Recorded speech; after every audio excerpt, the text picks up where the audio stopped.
Siz yo'lda ketayotganingizda nogoh qo'lingizdan tutgan keksa cholni Xizr deb o'ylab hayajonga tushganmisiz?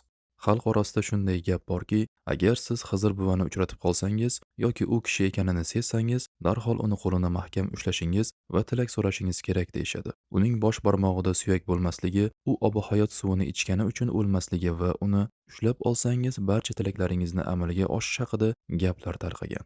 Lekin to'xtang, bu gaplarning qanchasi haqiqat va qanchasi shunchaki uydirma. Xalq orasida shunday bir ishonch bor. Xizr alayhissalom har doim mushkulimizni oson qiluvchi, bizga eng kutilmagan qiyofada ko'rinuvchi sehr siymosi. Har kimni Xizr bil, har tunni qadr bil deymiz. Kimdir uni bozorda ko'rdim deydi, kimdir tushida. Uni tanib olish siri yumshoq bosh barmog'ida degan tushuncha esa avloddan avlodga o'tib keladi. Go'yoki u kishi hali ham tirik va oramizda sayohat qilib yurgandek.